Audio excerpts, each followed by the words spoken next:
realmente hago énfasis en esto porque si nos estamos preparando para el concurso, si además queremos como abarcar mayor conocimiento dentro de la hacienda pública y dentro del sector, pues que nos corresponde como institución, pues en la sostenibilidad fiscal es clave. Ustedes siempre van a ver estudios de impacto fiscal y demás, y entonces recordemos que esto va enmarcado en los objetivos de esta gran disciplina y en el objetivo específicamente de la estabilidad de las finanzas públicas, y que es un mecanismo, no es un principio. Eso también es esencial para que lo tengamos presente. Luego pasamos por el desarrollo económico, que es el último de nuestros 3 objetivos en escala para cumplir la finalidad, que es satisfacer bienes, satisfacer necesidades básicas insatisfechas mediante bienes y servicios públicos, que es la materialización realmente de lo que quiere dar el Estado social, constitucional y democrático de derecho colombiano a todos sus miembros. Entonces, veíamos que los 3 grandes ejes de la hacienda pública van a estar enfocados en los ingresos públicos, los gastos públicos y la deuda pública, y que para poner a ejecutar estos 3 grandes ejes vamos a tener herramientas.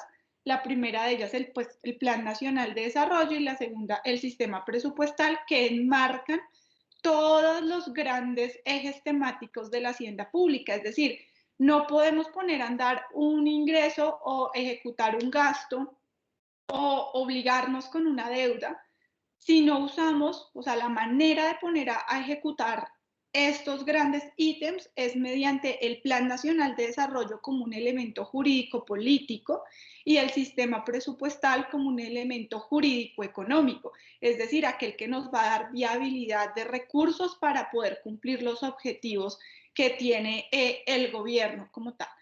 Bueno, entonces eso era un poco para recordar la clase anterior. Abarcamos marco constitucional, sistema de precios, el modelo económico, que es la economía social de mercado, los objetivos de los cuales ya hablamos. Y entonces habíamos quedado, vimos ingreso, vimos los 2 grandes tipos de ingresos, corrientes y de capital.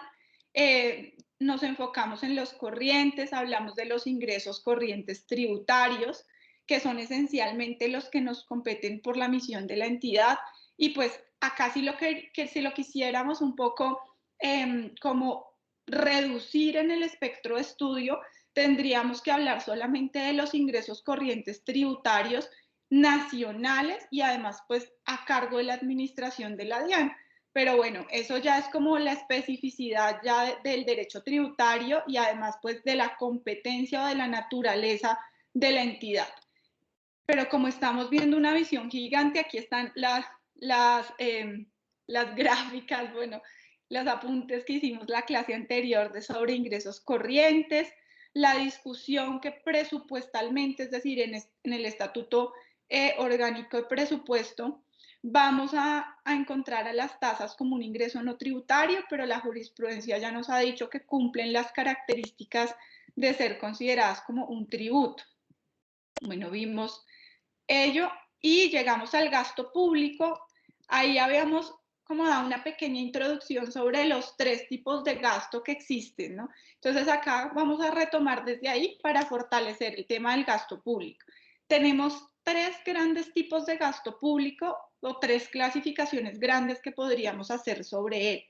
Los primeros son los gastos de funcionamiento. Los gastos de funcionamiento son aquellos que nos permiten funcionar, valga la redundancia, que nos permiten prestar los servicios que ya el Estado ha venido prestando, y entonces ellos van a tener 3 grandes grupos que son de personal u operativos, el primero de ellos. Ahí vamos a encontrar gastos como la nómina, por ejemplo.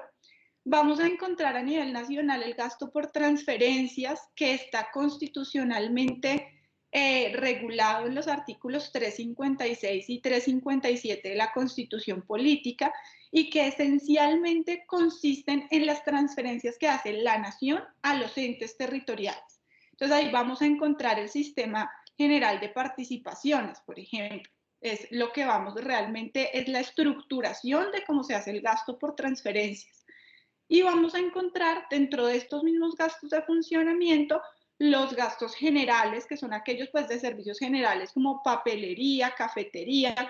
Es decir, lo que tenemos que tener en la mente cuando hablamos de gastos de funcionamiento es que son aquellos que nos permiten seguir prestando los servicios que ya tiene a cargo la nación, el Estado como tal, es decir, la administración pública, para hacerlo más preciso. Esos servicios que ya está prestando la administración pública a todos los miembros del Estado, el costo o el gasto, bueno, que nos va a costar ese, seguir prestando ese servicio siempre va a ser un gasto de funcionamiento.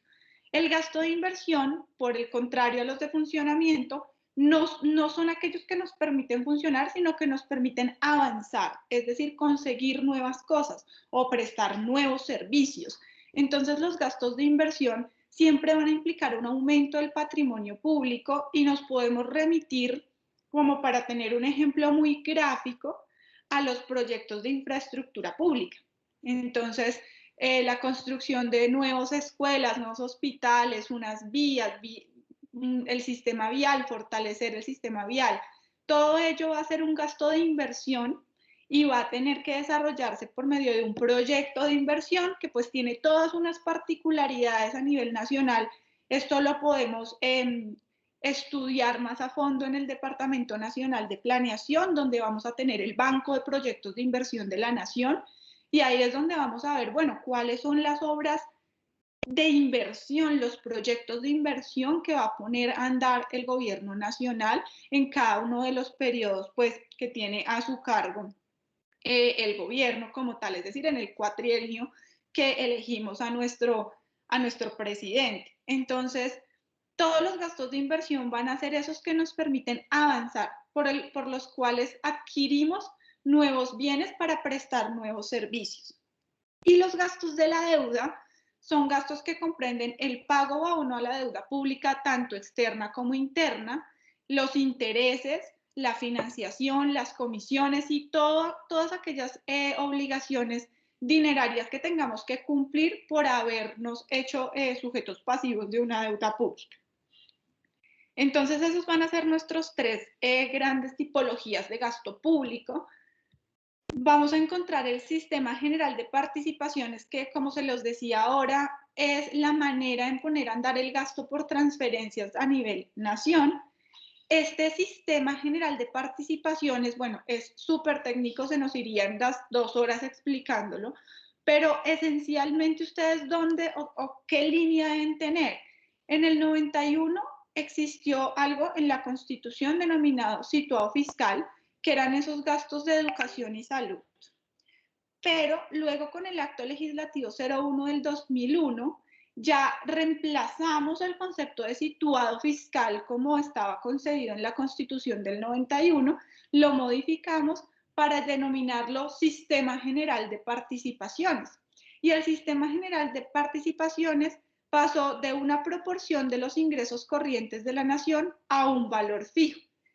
Nos dio como transición desde el año 2008, con aumento, pues lo que nos decía es, bueno, vamos a hacer un aumento según el IPC más unos puntos adicionales para que nos vayamos acomodando a este nuevo sistema. Luego llegó el acto legislativo 04 del 2007 y se dio cuenta acá un poco, pues la propuesta era, no nos alcanzó la transición para acomodarnos al sistema general de participaciones y el deber de pasar de una proporción de ingresos corrientes de la nación a un valor fijo. Entonces, el acto legislativo 04 del 2007 prorrogó esa transición y la dio hasta el 2016, o sea, realmente hace poco que se acabó el periodo de transición. Discriminó el sector de agua potable y saneamiento básico. Entonces eso fue buenísimo porque ya no solo teníamos educación y salud, sino que discriminó el gasto que se iba a ir directamente al sector de agua potable y saneamiento básico, que ustedes lo van a encontrar con las abreviaturas APSB en los documentos que lean sobre Sistema General de Participaciones o las gráficas que pronto nos hace el DNP, lo van a encontrar así. En Hacienda también lo van a encontrar así, y es esa discriminación de ese sector de agua potable y saneamiento básico. Actualmente se rige por las leyes 715 del 2001, la 1176 del 2007 y el decreto 1082 del 2015, y el sistema general de participaciones se basa en un promedio porcentual de los ingresos corrientes de la nación durante los 4 años anteriores. Entonces, hace un promedio y realmente esa es la asignación. Eso tiene unos grados de asignación o una estructura general que se las quiero mostrar en esta gráfica. Esencialmente los sectores pues van a ser educación, salud, agua potable y saneamiento básico y un porcentaje de propósito general. Y vamos a tener unas asignaciones especiales que, si ustedes se dan cuenta, acá se usan los factores de redistribución, y esos factores, esas asignaciones especiales son municipios ribereños. Acá tenemos un factor de redistribución territorial, ten en cuenta ahí. Los fondos de pensiones, entonces ahí tendríamos un factor de redistribución funcional.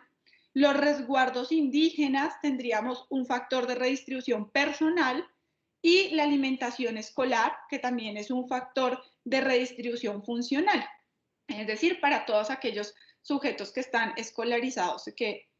Entonces, bueno, ese es como el modelo general del sistema general de participaciones, para que ustedes tengan una breve idea de lo que incluye.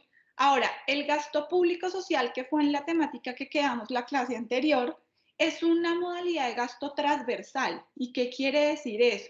Es transversal porque incluye, es decir, puede estar presente en cualquiera de los gastos que vimos en las tipologías de gasto. Bueno, menos en deuda. Puede estar presente tanto en gastos de inversión como en gastos de funcionamiento. Vamos a encontrar la definición de este gasto público social en la Constitución Política, y la Constitución lo que nos va a decir en el artículo 50 es que la ley de apropiaciones debe tener un componente denominado gasto público social, que agrupa todas las partidas de esa naturaleza según definición hecha por la ley orgánica. Entonces, es curioso porque el constituyente no nos dio una definición de lo que es gasto público social, sino que le mandó esa tarea al Congreso, al legislador. Le dijo: oiga, legislador, usted tiene que hacer la definición en la ley orgánica respectiva.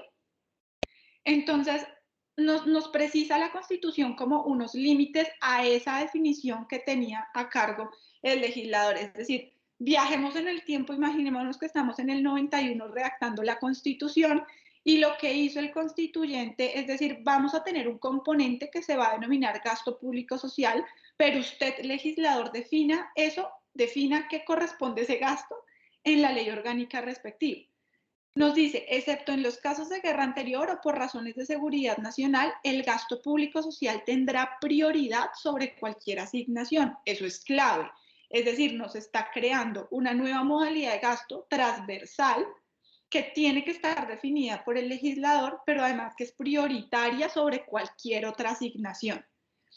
Nos precisa la Constitución que en la distribución territorial del gasto público social se tendrá en cuenta el número de personas con necesidades básicas insatisfechas, la población y la eficiencia fiscal y administrativa según reglamentación que hará la ley. Entonces, si ven que de todas maneras la Constitución nos va dando línea, o le va dando línea al legislador para que luego cree la definición.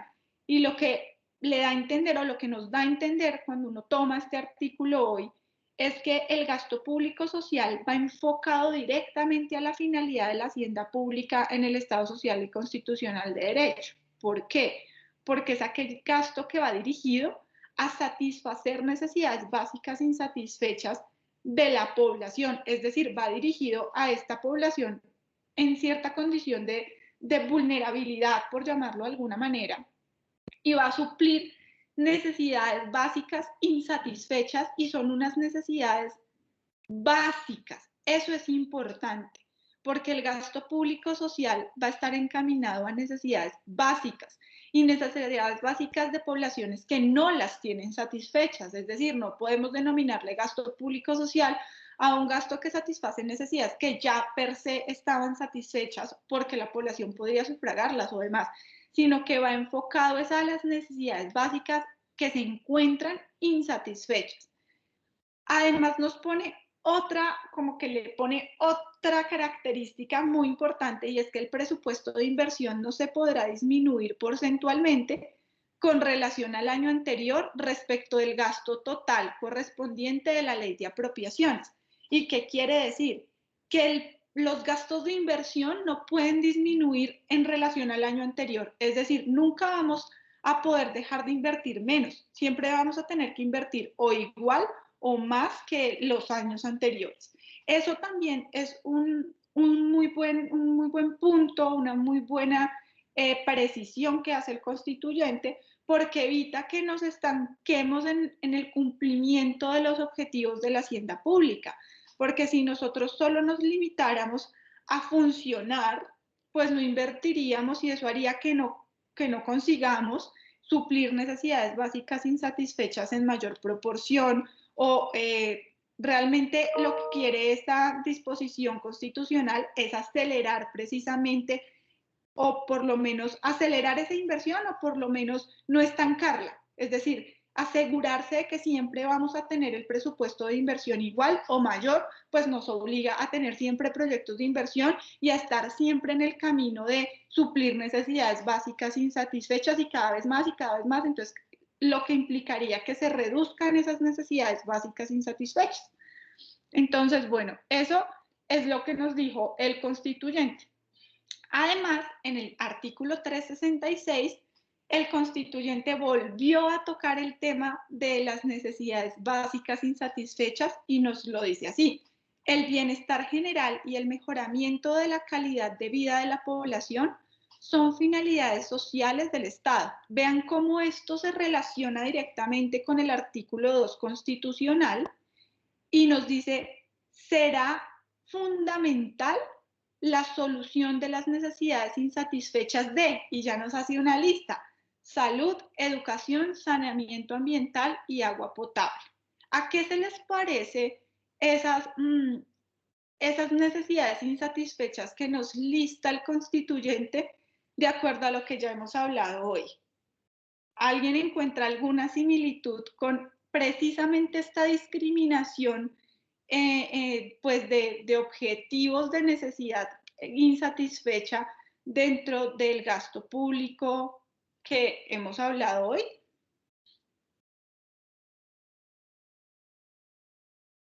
¿O ninguno? Acabamos de tocar un gasto que precisamente está estructurado sobre estos 4 ejes. Y eso realmente, la idea es que hagamos como un match para entenderlo.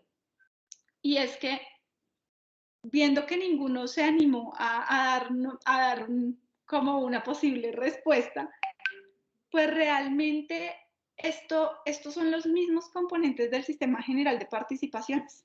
Sin los factores especiales o asignaciones especiales de redistribución, realmente nos reconoce el constituyente que las necesidades insatisfechas van a estar, o sea, las necesidades básicas insatisfechas de nuestro Estado están limitadas por ahora, pues constitucionalmente, a salud, educación, saneamiento ambiental y agua potable. ¿Y qué más fundamental que eso? O sea, piensen ustedes, ¿qué es más necesario que tener un buen sistema de salud, un buen sistema educativo y un buen sistema de saneamiento ambiental y de agua potable? Entonces, el constituyente se tomó el trabajo realmente de hilar desde el artículo 2 hasta el régimen de la hacienda pública todas lo que debemos entender como una finalidad social del Estado. Y aquí es clave, porque es que eso nos marca una diferenciación entre la hacienda clásica y la hacienda de hoy, la hacienda de un Estado social y constitucional y democrático de derecho. Y es que nuestro capital ya no es un capital físico, es un capital social. Y nosotros vamos a estar dirigidos siempre a esas suplir necesidades básicas insatisfechas, y a veces como que desde la administración pública se nos olvida un poco eso. Y cuando estamos en el ejercicio de nuestro principio de participación, es decir, cuando nosotros escogemos a nuestros representantes, llámense presidentes, llámense congresistas, llámense alcaldes, gobernadores, diputados, concejales, se nos olvida que es que nuestra finalidad es ese suplir necesidades básicas insatisfechas constitucionalmente y que realmente allá deberían estar enfocados todos los programas de gobierno y eso es una obligación constitucional. Entonces miren cómo lo hilamos desde el artículo 2, pasando por el artículo 350 y llegando al 366, donde ya el lenguaje es como muy claro del constituyente. Nos dice además el 366 que para estos efectos, es decir, para cumplir ese objetivo fundamental que es la solución de las necesidades insatisfechas de salud, educación, saneamiento ambiental y agua potable, los planes y presupuestos de la nación y de las entidades territoriales, el gasto público social tendrá prioridad sobre cualquier otra asignación. O sea, es que no lo dice textual, es decir, en los planes y presupuestos hay que nos está cobijando el instrumento jurídico político y el instrumento jurídico económico. Nos está diciendo tanto en el Plan Nacional de Desarrollo como en el Presupuesto General de la Nación, el gasto público social debe tener prioridad. Eso es muy, muy clave para que nosotros podamos entender a qué se refiere el gasto público social, que no es cualquier tipo de gasto. Entonces, el legislador cumpliendo esa tarea que le había dejado el constituyente, en el artículo 41 nos dice que el gasto público social es aquel dedicado a suplir necesidades básicas insatisfechas de salud, educación, saneamiento ambiental, agua potable, vivienda y las tendientes al bienestar general y al mejoramiento de vida de la población programadas tanto en funcionamiento como en inversión. Entonces ven que allá nos dice, mire, si bien sabemos que hay tres categorías de gastos, gastos de inversión, gastos de funcionamiento, gastos de deuda, este gasto público social puede ser programado tanto en funcionamiento como en inversión. Es decir, el componente público social en el gasto puede estar presente tanto para seguir prestando un servicio que ya está a cargo del Estado, como para adquirir nuevos bienes que nos permitan prestar servicios nuevos, es decir, los gastos de inversión. Y nos dicen, no se podrá disminuir en relación con el del año anterior. Entonces reitera un poco lo que nos dio, los elementos que nos dio la Constitución, los une en un mismo artículo, que será el artículo 41 de la Ley Orgánica de Presupuesto. Hay una gran crítica a este artículo que se las quiero contar y es que el artículo es muy abierto. Mari, perdóname un segundito, es que no se está viendo la presentación y me están escribiendo por el chat. Algunos no estamos viendo la presentación. Ok, Glorita, déjame ya verifico. A ver qué es lo que está pasando con la presentación.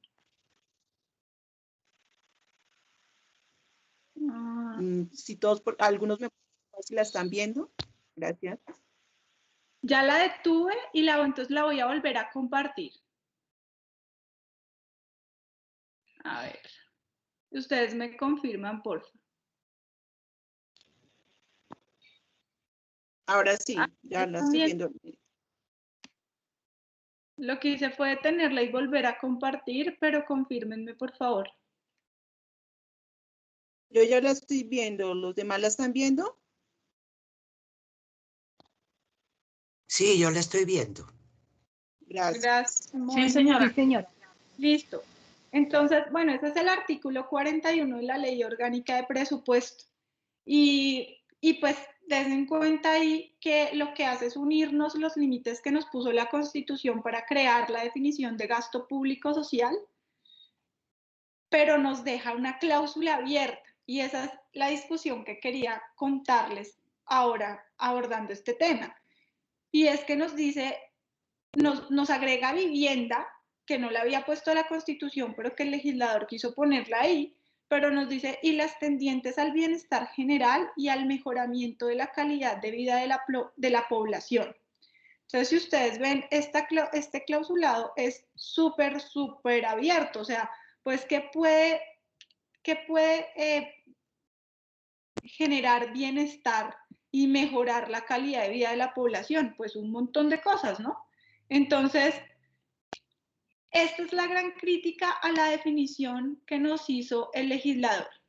La gran crítica es que esta cláusula nos quedó supremamente abierta en la ley para algunos doctrinantes o incluso en alguna jurisprudencia de la Corte Constitucional, pues se ha dicho que realmente es todo lo que propenda por el bienestar general y el mejoramiento de la calidad de vida de la población. En ese orden, pues dentro de la academia se han hecho algunas investigaciones y han intentado usando la forma o la técnica de analizar líneas jurisprudenciales como la que nos presenta Diego López en el derecho de los jueces, y que aquí la traje para decir, bueno, entonces, ¿cuál es el límite para que algo sea considerado gasto público social o no gasto público social? Y la doctora Angélica Joana Rojas Cabeza en el año 2013 hizo un trabajo muy juicioso para graduarse de su maestría y nos hizo una línea jurisprudencial que a mí me gusta mucho traerla porque está, como les digo, está de acuerdo al esquema de Diego López, y nos dice como pregunta base, ¿existe en la jurisprudencia de la Corte Constitucional una definición de gasto público social que amplíe el concepto expresado en la Carta y aclare la imprecisión del artículo 41 del Estatuto Orgánico de Presupuesto? Entonces la línea básicamente está, recuerden, acá hay dos interpretaciones, se supone que la una está muy lejos de la otra, y estas son las decisiones donde no se profundiza en el concepto de gasto público social, se realiza un análisis derivado de la reproducción de los artículos que plasman ese gasto y ya estuvo. Eso pasó desde el 93 al 96. En el 98 ya la Corte Constitucional se ha inclinado por desarrollar el concepto de gasto público social más allá de lo expresado en la Constitución, y nos dice pues que debe analizarse de acuerdo al contexto y los fines con que se creó, aclarando un poco la imprecisión de la cláusula abierta que nos dejó el Estatuto Orgánico del Presupuesto. ¿Qué nos ha dicho la Corte Constitucional? Aquí están estas sentencias que me parecen buenísimas, se las pongo en la presentación. Ahora, ya como vamos a terminar este tema, al final ya les envío las presentaciones para que ustedes las puedan tener y los que quieran profundizar, pues se vayan directamente a las sentencias, pero esencialmente las decisiones del 98 a la fecha, pues acá hasta el 2001, que es donde como, claro, estaba recién la Constitución, había más dudas.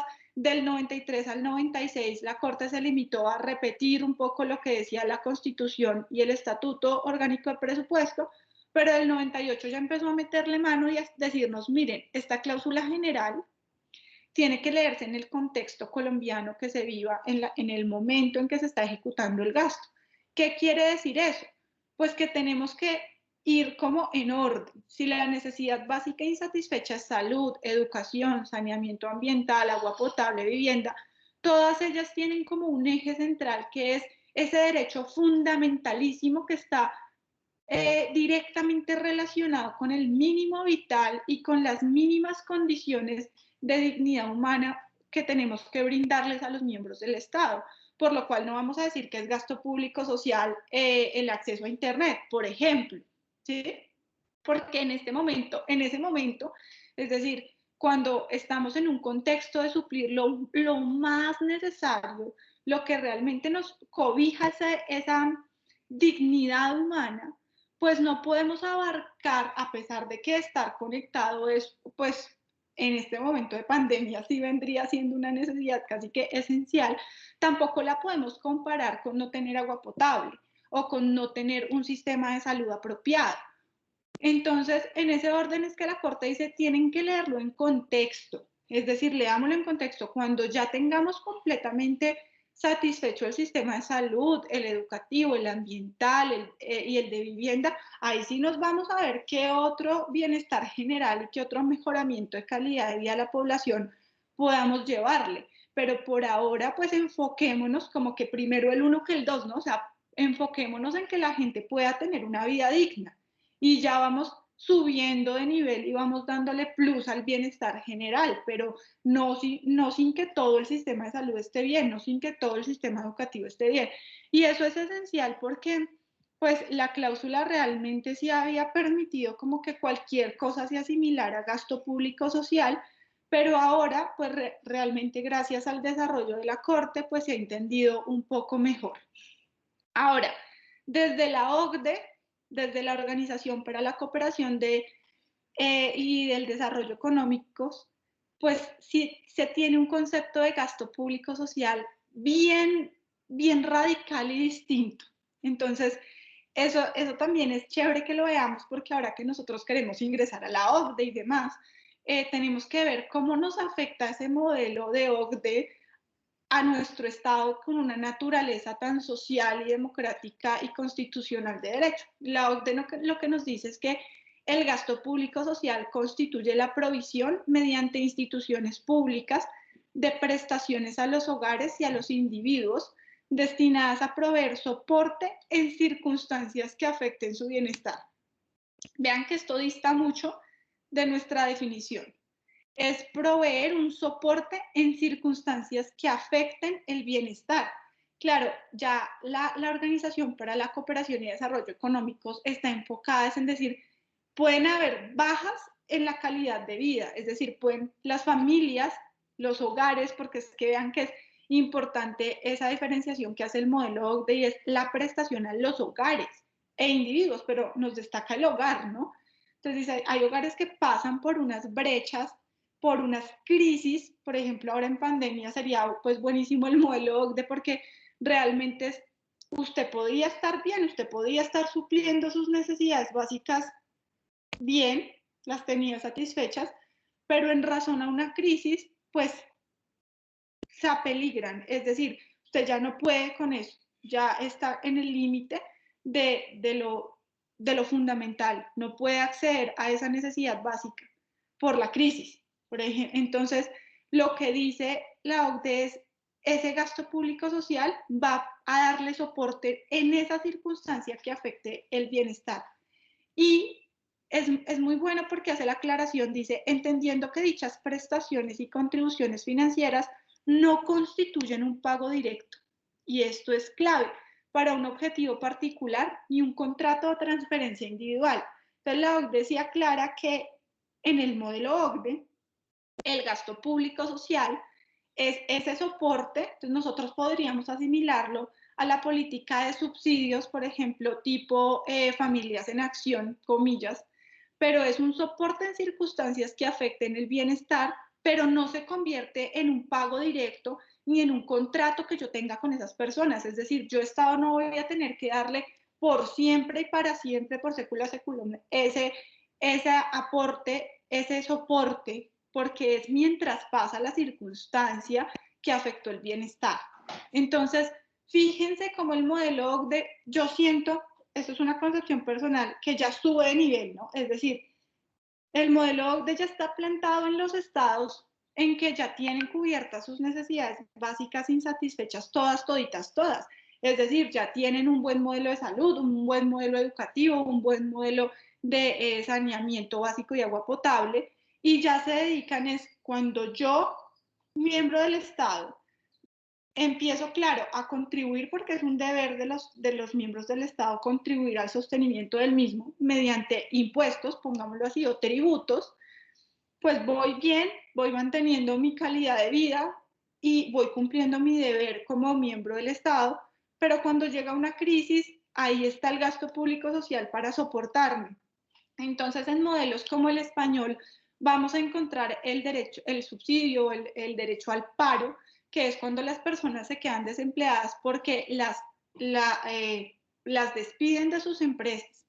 No por una renuncia, o bueno, por una renuncia, pero tiene ciertas como límites de renuncia por acoso laboral o porque ya era demasiado estricto la labor. Bueno, eso tiene unas causales en el modelo español, pero ¿a qué viene el ejemplo? A que el derecho al paro es cuando, oiga, me quedé desempleado y ahí es donde entra el Estado social a darme un soporte en esa circunstancia que afecta a mi bienestar.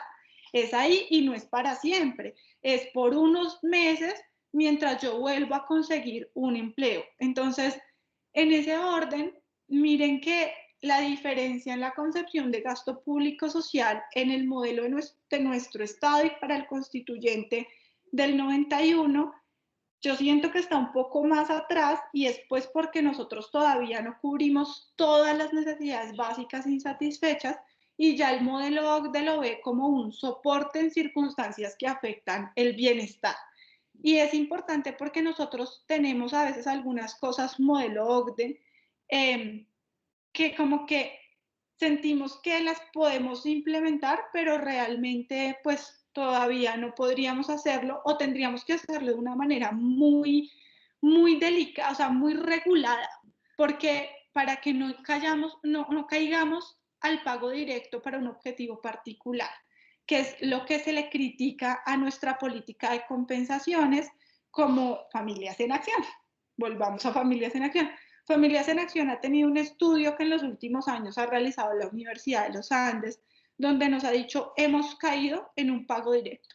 Hemos caído en que las familias que acceden a programas como este duran muchísimos años desde que inició el programa hoy, y esa no es la idea. La idea no es un pago directo, sino era proveer un soporte en circunstancias que afectaban el bienestar.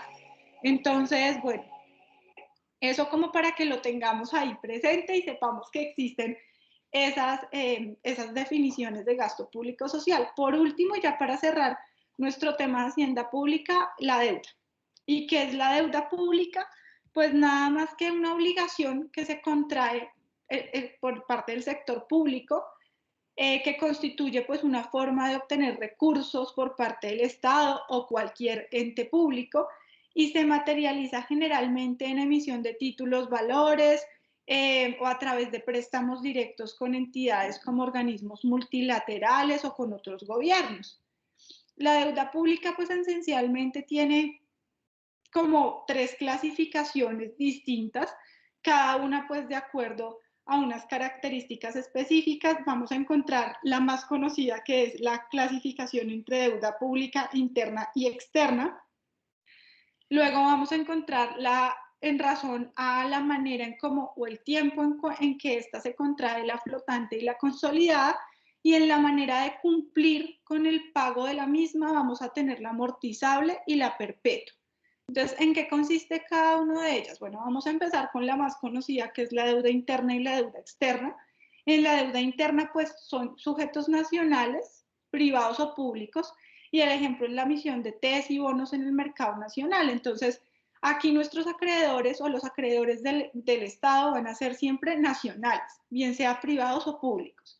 En la externa, pues, contrario censo, van a ser extranjeros, sujetos privados o públicos, y el ejemplo más claro son créditos comerciales y títulos de deuda como tal.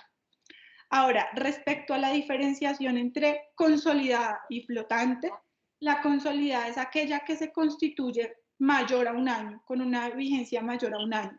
Es decir, yo adquiero una obligación financiera, yo sector público adquiero una obligación crediticia por más de un año, ya tengo que denominar la deuda consolidada y tengo que incluirla presupuestalmente y acordar un pago.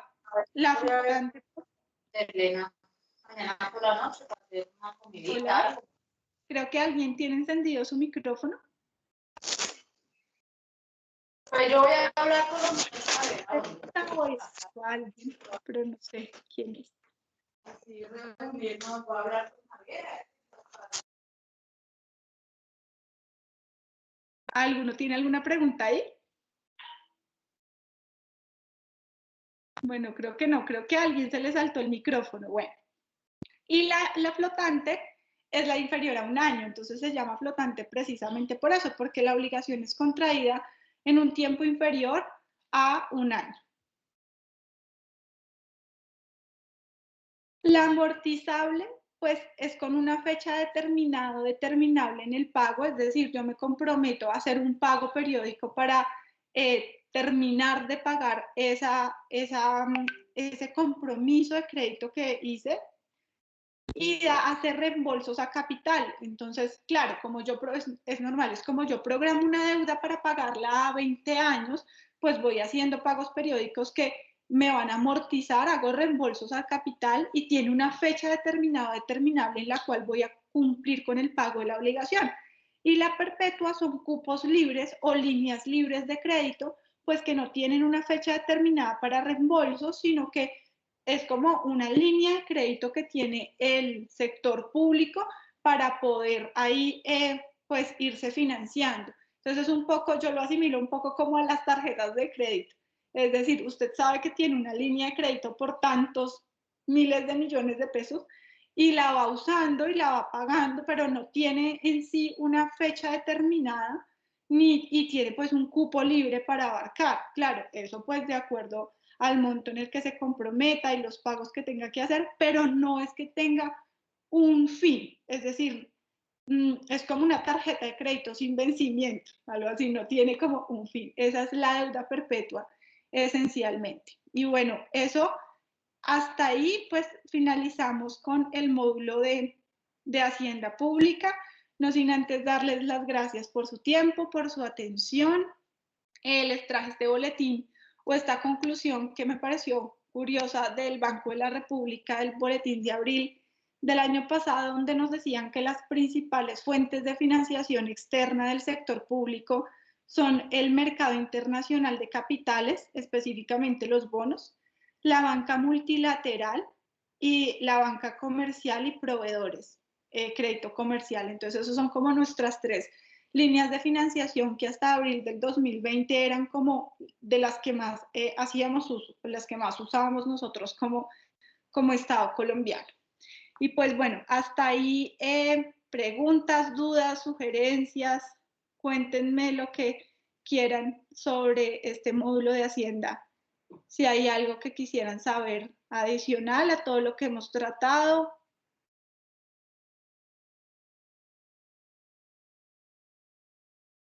No, nada adicional. Bueno, entonces, viendo que nadie tiene ninguna pregunta ni nada, les voy a, como ya les dije, les voy a enviar la presentación para que ustedes puedan profundizar en el tema. Y en este tiempo que nos queda, que es esencialmente una hora, me pidieron desde el sindicato que habláramos un poco de la actualización sobre lo que ha pasado en el sistema de facturación electrónica. Entonces, voy a cambiar de presentación para irme a la presentación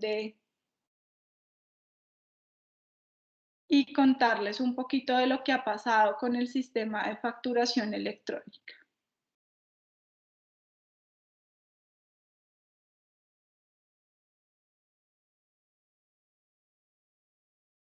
Acá está. Bueno, a esta presentación la he denominado un flash informativo porque es rápidamente contarles lo que ha pasado desde el año pasado hasta hoy. Recuerden que el año pasado tuvimos una capacitación de facturación electrónica donde hablábamos pues de cómo se estaba implementando el sistema, hablábamos de la modificación que hizo el decreto 358 del 2020 al DUR, hablamos de la expedición de la resolución 42 y pues ahora esencialmente para que partamos de un punto es importante decirles que la resolución 42 sigue vigente, pero que tuvo una modificación, una pequeña modificación realmente hecha por la resolución 12 de este año. Entonces, la actualización va a empezar como con un contexto general de lo que hoy es el sistema de facturación electrónica. El sistema de facturación electrónica hoy no es solo factura de venta, no son solo factura de venta y documentos equivalentes, sino que vamos a tener unos documentos soportes. Entonces, siempre que ustedes piensen en sistema de facturación electrónica o que les llegue alguna pregunta o en su trabajo se lo encuentren con algún caso, recuerden por favor esta clase y recuerden que ya el sistema de factura electrónica no solamente es la factura de venta. Eso digamos que es clave porque vamos a encontrar otros documentos soporte que no tienen nada que ver con la naturaleza de una factura de venta, como el documento soporte de pago de nómina electrónica, que está recién salido del horno. Entonces, la factura, o sea, el sistema de factura electrónica es un sistema que se ha denominado así porque el legislador en el artículo 616.1 del Estatuto Tributario nos dijo que así se iba a llamar, que tenemos un sistema de factura electrónica que lo administra la DIAN y que en este sistema vamos a tener la factura de venta, los documentos equivalentes que nos diga el gobierno nacional y que además van a tener que implementarse otros documentos. Entonces, en el parágrafo 6 del artículo 616.1 del Estatuto Tributario, nos adelanta, nos dice, entre otros documentos van a estar los pagos a no responsables de IVA, los pagos de nómina, los pagos de importaciones, nos lo dice así como suelto, ¿no? Entonces, de allí es que tiene la DIAN la facultad de regular esos documentos soporte y lo ha hecho a la fecha con dos. ¿Cuáles son esos dos? Los documentos soporte de adquisiciones a no obligados a facturar y el pago de nómina electrónica. Esos ya están regulados, cada uno de ellos cuenta pues con una normatividad especial. Vamos a encontrar que el documento de adquisiciones con no obligados a facturar está en la misma resolución de facturación como tal, es decir, en la resolución 42 del 2020, porque está asociado precisamente a esas operaciones de venta y prestación de servicios. Pero vamos a encontrar que por su parte el documento de pago en nómina electrónica no está allí. El documento de pago en nómina electrónica ya no va a derivarse o no estar asociado a una prestación de servicios o a una venta de un bien, sino que va a estar asociado a esa vinculación legal o reglamentaria entre dos sujetos, un empleador y un trabajador, esencialmente lo podríamos denominar así, pero además de un empleador con un pensionado cuando este pago, ese reconocimiento de esa mesada pensional la hace directamente el empleador, es decir, no hay un fondo de pensiones como Colpensiones que es quien se encarga de administrar esa mesada. No, en este caso es para los pagos que directamente los empleadores hacen a los pensionados cuando tienen una nómina de pensionados. Entonces, confírmenme porfa si se ve pasar la diapositiva o no se está moviendo. No, Mari, no se está moviendo. Estamos en la primera. A ver, lo vuelvo a hacer. Algo pasa con este compartir hoy. Pero eso es bueno porque los obliga a hablarme, porque es que me siento aquí como una loca hablando sola. Bueno, a ver. ¿Ahí ya la ven? Sí, ya hay otra imagen. Esa es la estructura del sistema, ¿sí? Zule, ¿me confirma? Sí, ese es sistema de factura electrónica.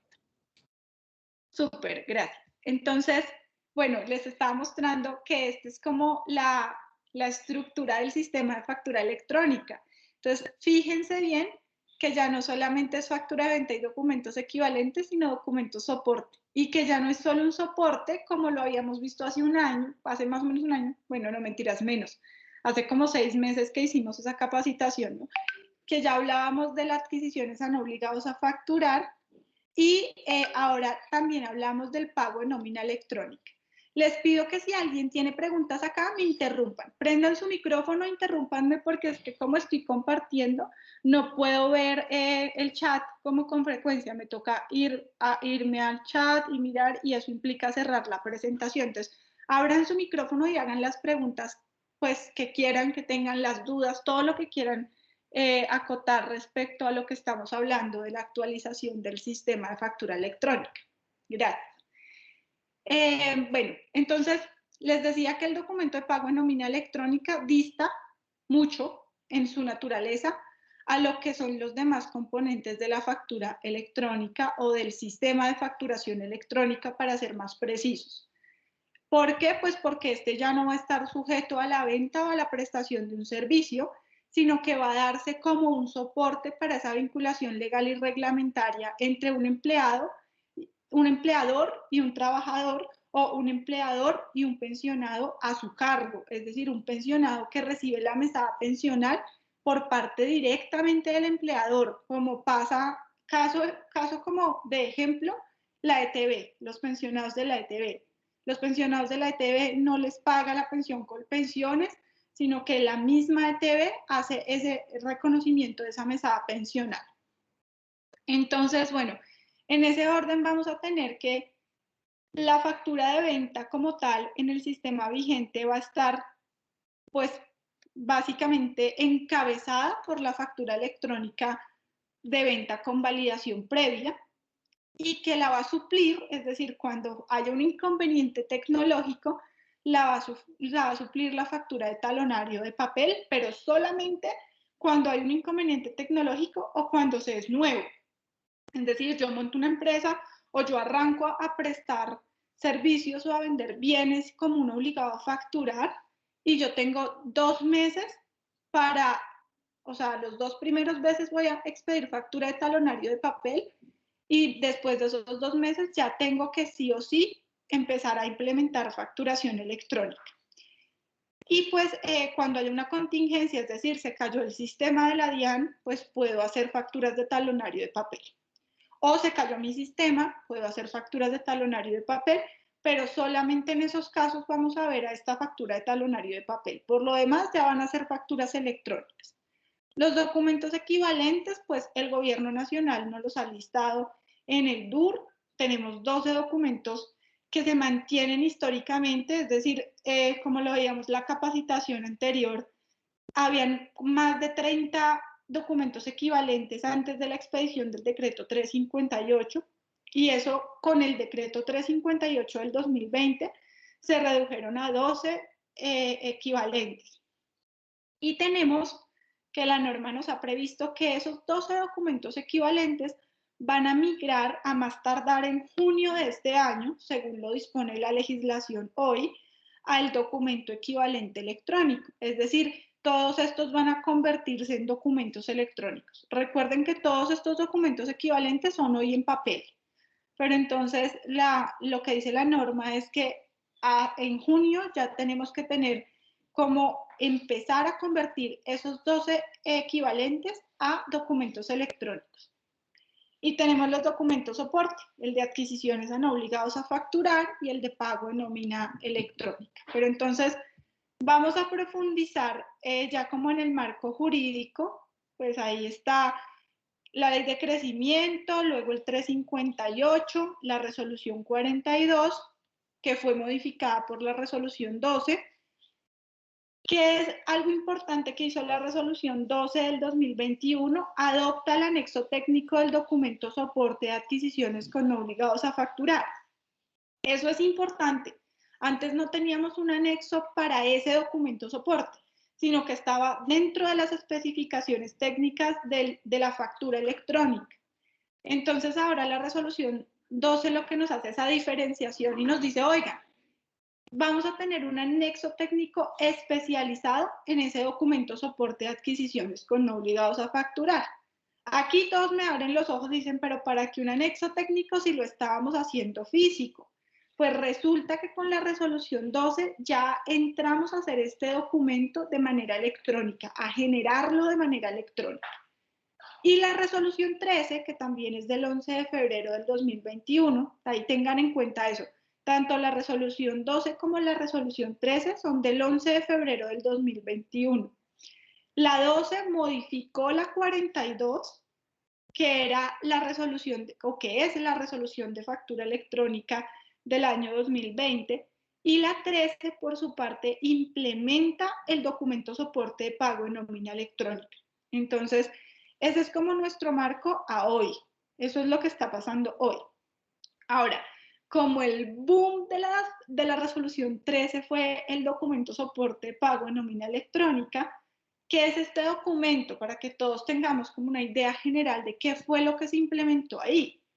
Es un documento electrónico que constituye el soporte de costos y deducciones en renta e impuestos descontables, derivado de pagos o abonos en cuenta relacionados con la nómina que se desprenden de una relación laboral, legal o reglamentaria. ¿Qué quiere decir esto?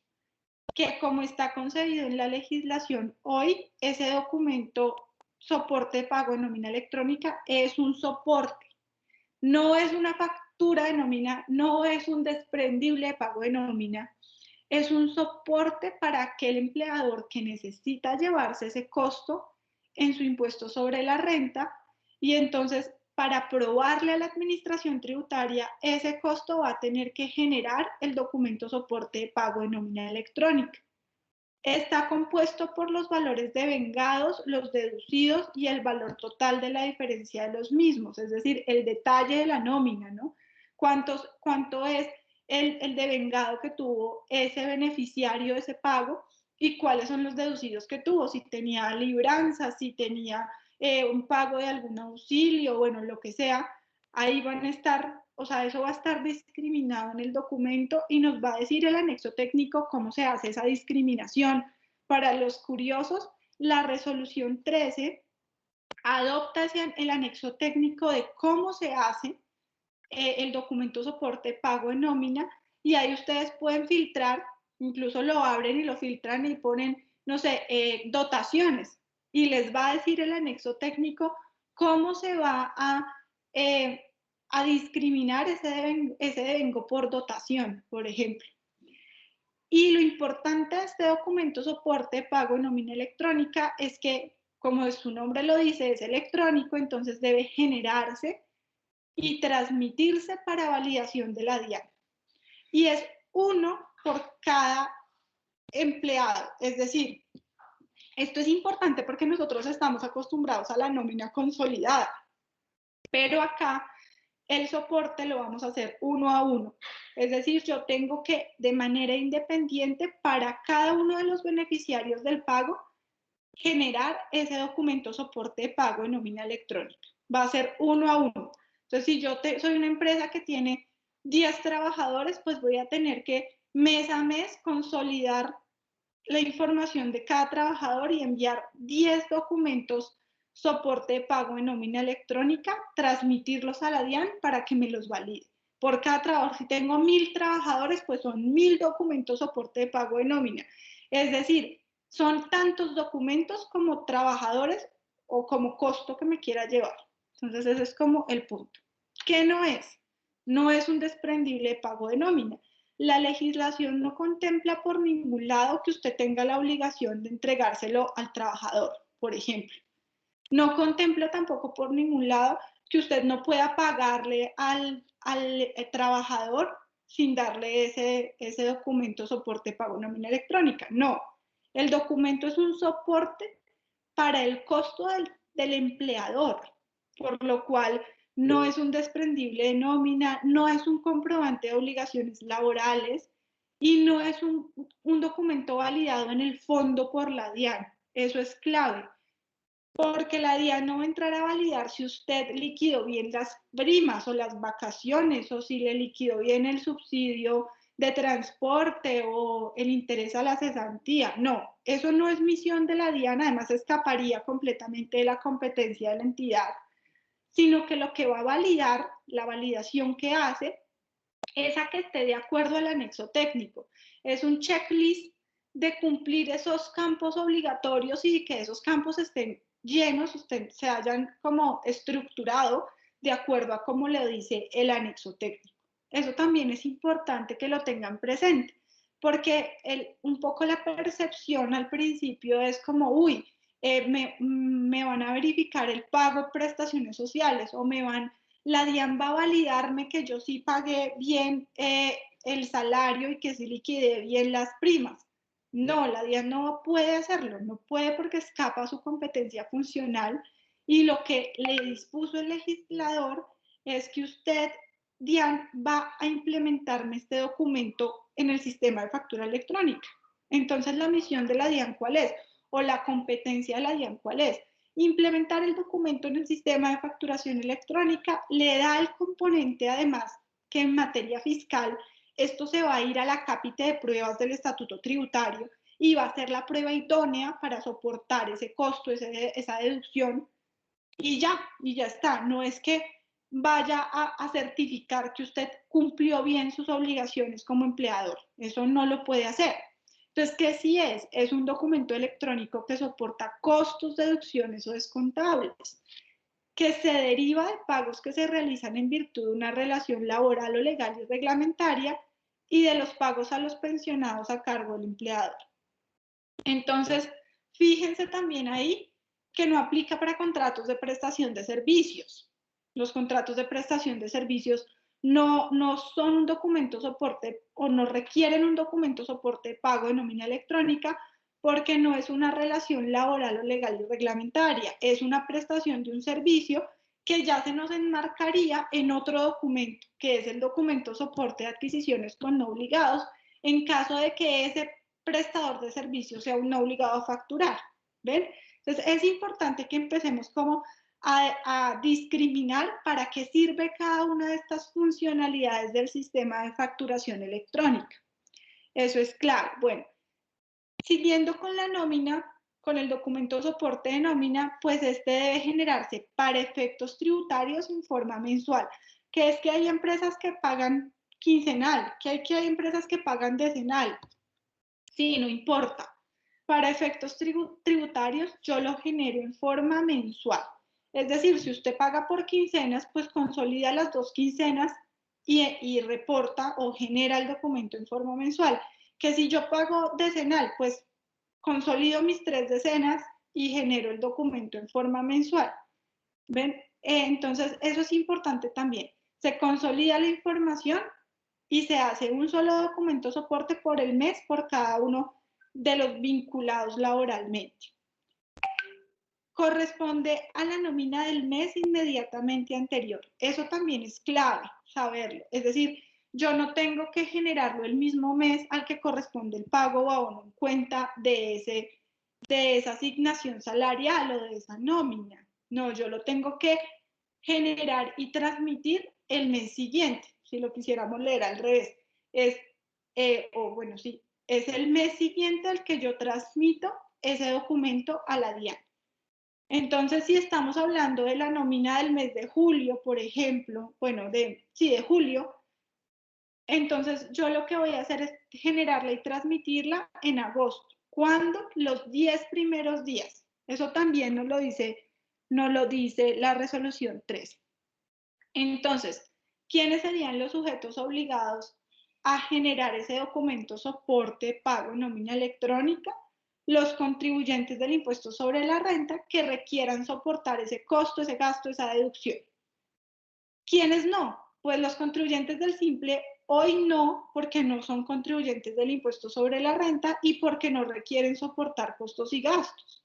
Las entidades públicas que no sean contribuyentes del impuesto sobre la renta y en general los no contribuyentes de que trata el artículo 22 del Estatuto Tributario, pues no lo tienen que hacer pues porque no lo necesitan, porque no requieren soportar ese costo, ese gasto o esa deducción.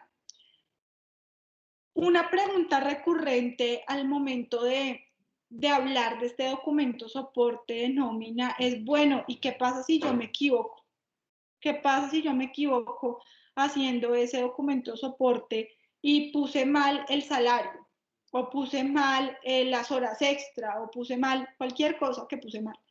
Existe una nota de ajuste, eso también lo contempla la regulación del sistema de facturación electrónica en la funcionalidad de documento soporte pago de nómina electrónica. Dice, usted puede hacer notas de ajuste y eso es un poco, si lo transpolamos a la factura, es como las notas de débito y crédito de la factura, pero acá enfocadas en la relación de nómina, ¿no? Entonces, esta nota de ajuste nos va a permitir reemplazar información, es decir, reemplazar las cosas que me quedaron mal y generar un nuevo documento que la nota de ajuste va a ser las veces de ese documento soporte o eliminarlo por completo. No se estaba despistada y entonces yo estaba generando todos los soportes y se me fue 2 veces el documento soporte de pago de Marisol por el mes de marzo. La envié 2 veces, como si le hubiera reconocido 2 veces ese pago. Entonces tengo que eliminar ese otro documento. Existe la posibilidad de eliminarlo mediante una nota de ajuste. Eso es importante también. Entonces, ¿qué nos permite la nota de ajuste? La nota de ajuste, en caso de tener errores contables o errores aritméticos, podemos reemplazar el documento soporte de nómina y en caso de haber hecho un documento completamente mal, es decir, quererlo eliminar, lo puedo eliminar. Y también nos permite incluir novedades, que son las novedades que conocemos todos de la nómina, por eventos que se suscitan dentro del periodo. Entonces, una novedad por un aumento en el salario, por ejemplo. Una novedad por una incapacidad, por ejemplo. Eso van a ser novedades que voy a poder incluirlas dentro del documento y ahí el anexo técnico nos va a decir cómo. Como les digo y les reitero, la nómina va a ser individual, va a ser por mes y va a ser por persona. Entonces, ¿cuántos documentos soporte de nómina género? ¿Cuántos empleados tenga o cuántos pensionados tenga a su cargo? Y el proceso es el mismo, eso ustedes yo creo que ya se lo saben de memoria, es el mismo proceso de facturación electrónica, porque recuerden que hablamos de un mismo sistema, el sistema de facturación electrónica. Entonces siempre nos vamos a encontrar con estos tres pasos: la generación, la transmisión y la validación a la DIAN, para que luego nos quede el soporte súper listo. Entonces, en la generación yo estructuro los datos, es decir, yo creo el documento, estructuro todos los datos, nombre del empleador, salario, todos los devengados, todos los deducidos, toda la diferencia. Además tiene otra serie de requisitos como la firma digital del empleador y el CUNE. ¿Qué es el CUNE? Recuerden que el CUFE es el Código Único de Factura Electrónica. En la nómina se va a llamar CUNE, Código Único de Nómina Electrónica. ¿Ven? Eso es un código único, una combinación alfanumérica que el anexo técnico dice cómo estructurarla, uno la estructura y esa es la identificación de ese documento. Esa es la identificación. Yo genero ese documento, lo transmito a la DIAN y lo transmito en un contenedor electrónico. Eso también ya lo conocemos de factura. Acá se replica el modelo.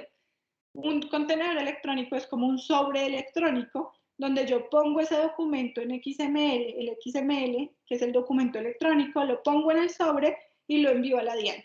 La DIAN me hace el check, que recuerden que aquí el check no es de fondo, el check es de forma, que usted tenga todos los campos obligatorios llenos y que los llene de acuerdo a la estructura que le da el anexo técnico. Le pongo el check y la DIAN me va a decir documento validado por la DIAN y me lo va a meter en el mismo sobrecito, en el mismo contenedor electrónico, lo va a ingresar y lo va a enviar al correo electrónico que yo di en mi proceso de habilitación. Acuérdense que para entrar a hacer este proceso, pues yo tengo que estar habilitado como un actor dentro del sistema de facturación electrónica. Entonces, y ahí ya tengo mi soporte listo para hacerlo valer en la declaración de renta. Entonces, eso es súper importante y este es el proceso que surte el documento electrónico. ¿Cuándo se va a transmitir ese documento? Los 10 primeros días del mes siguiente al cual corresponde el pago o bono en cuenta. Y también prevé la norma que puede haber un inconveniente tecnológico, en ese caso serán 48 horas después o 48 horas después de restablecido el servicio. Entonces, si hay contingencia DIAN, que todos sabemos que la avisan pues en la página de la DIAN, que se cayó el sistema, que estamos en contingencia, también sale una comunicación diciendo ya se restableció el servicio. Desde que sale esa comunicación hay 48 horas para transmitir ese documento. Acá un gráfico como para que lo tengamos más visual, y es aquí está el obligado, el sujeto obligado que se quiere llevar ese costo. Tiene 3 empleados, por cada empleado va a generar un XML, un documento soporte pago nómina electrónica, lo va a transmitir en un application response, que son los contenedores electrónicos, a la DIAN lo valida, ahí está el verdecito del check, lo chequea y se lo vuelve a transmitir, pues a enviar al correo electrónico al obligado que quiere soportar su costo.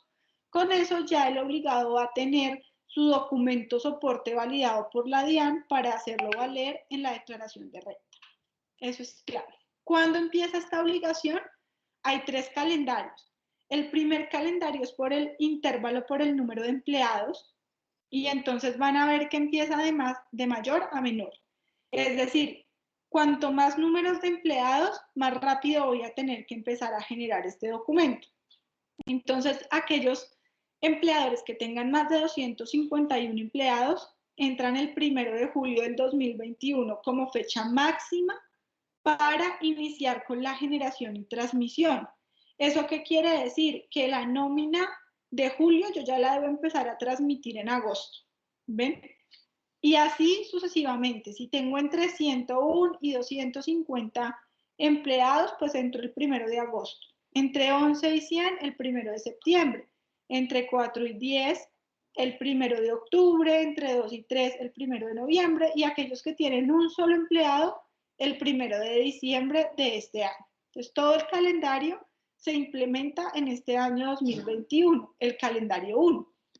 El calendario 2 es un calendario permanente y es para aquellos sujetos que empiecen a ser obligados. Entonces, resulta que yo monté una empresa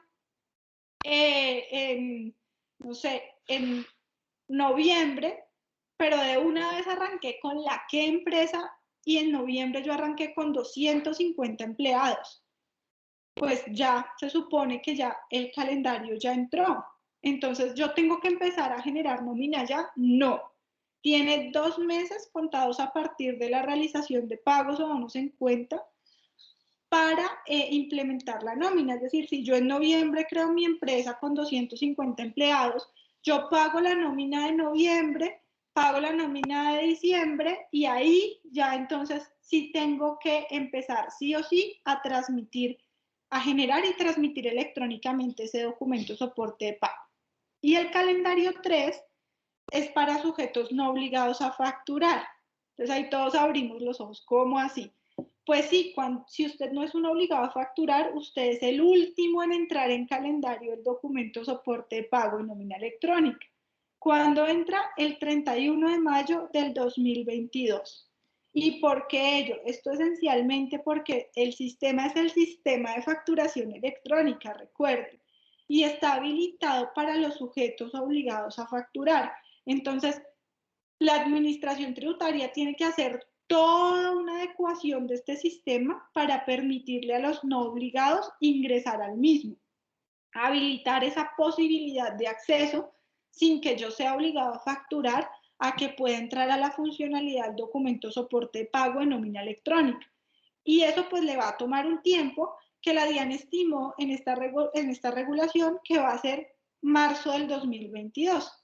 Entonces, el 31 de marzo del 2022 se supone que la administración tributaria ya tiene que tener listo ese ingreso para sujetos no obligados a facturar a la funcionalidad del documento soporte de pago en nómina electrónica para que estas personas puedan empezar a generar y a transmitir ese documento electrónico el 31 de mayo del 2022. Son los últimos.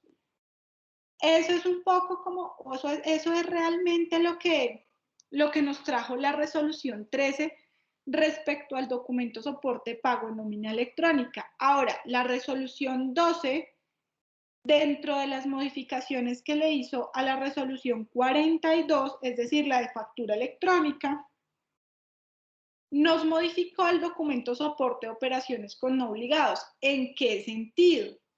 En que nos dijo, bueno, señores facturadores electrónicos, ustedes ya tienen que cumplir con la generación y la transmisión para validación de la DIAN en forma electrónica de este documento soporte de adquisiciones con no obligados. ¿Cómo lo van a hacer? Atendiendo a las condiciones del anexo técnico que está adoptado por medio de esta misma resolución. ¿Cuándo lo van a hacer? A más tardar el 1 de julio del 2021.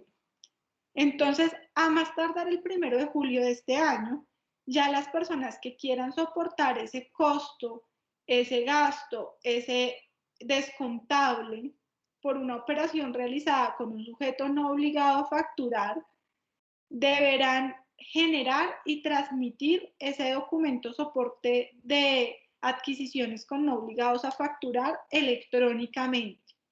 Pero volvemos al punto de que el sistema solo nos permite hacer esa generación electrónica y esa transmisión electrónica si soy facturador electrónico.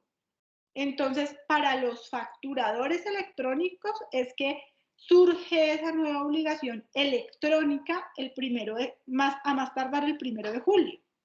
Pero para los no facturadores electrónicos pueden seguirlo generando o tienen que seguir generando ese documento en forma física y conservarlo, pues en caso de que alguna vez lo requiera la DIAN, para poder soportar su costo, su deducción o su descontado. ¿Ven? Eso es clave. Eso es clave porque la generación y la transmisión electrónica no es para todos, es solamente para los facturadores electrónicos. Otra cosa que la resolución 12 como que modificó o ajustó respecto a este documento soporte de adquisiciones con no obligados es la utilización de los prefijos en la numeración. No sé si ustedes, bueno, algunos de ustedes podrán haberse enfrentado en su día a día laboral con que las resoluciones de autorización de numeración pues no tenían 4 letras, números o su combinación como prefijos. Es decir, tenían 2, tenían 3, pero no todas tenían 4. Lo que pasa es que la resolución 42 nos decía que ese prefijo tenía sí o sí que estar compuesto por 4 números, letras o su combinación.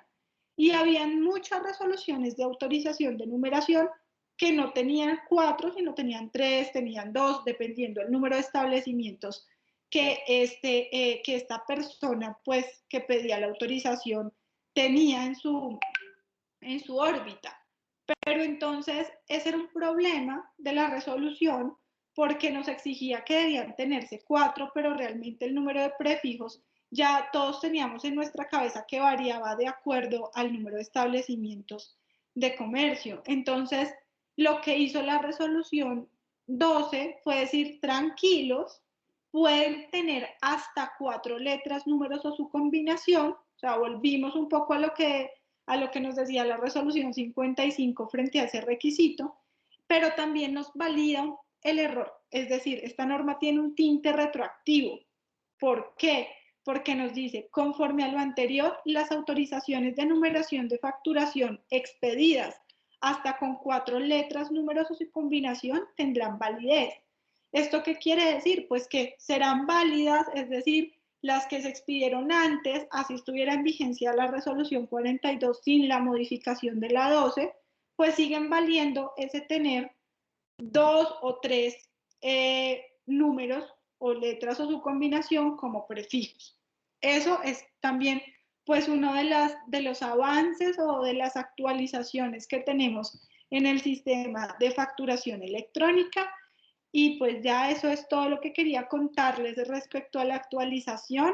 Díganme si tienen preguntas, si tienen dudas, lo que quieran, pues lo que quieran preguntarme, estoy a su disposición.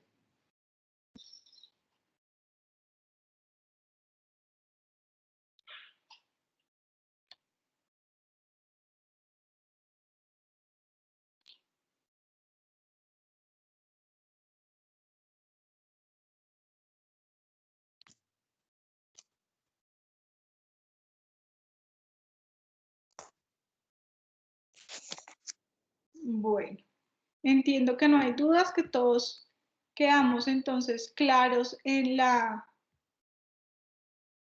presentación que hicimos como el flash informativo de facturación electrónica. Pues para mí fue un gusto acompañarlos, espero que tengan un buen viernes y nada, que estén bien. Estamos en contacto con el sindicato. A Carlos muchas gracias, a Jonathan igual, a Glorita y en general pues a todos los que dedicaron parte de su mañana de viernes a escuchar esta capacitación. Mil gracias, Marisol. Muchas Gracias, señora. Muchas gracias, Marisol. Su tiempo y muchas gracias a los compañeros que también se conectaron hoy.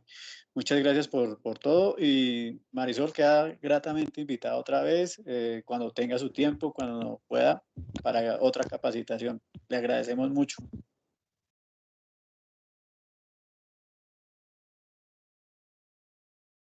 Mari, muchas gracias por la capacitación, a los asistentes, muchas gracias por la asistencia.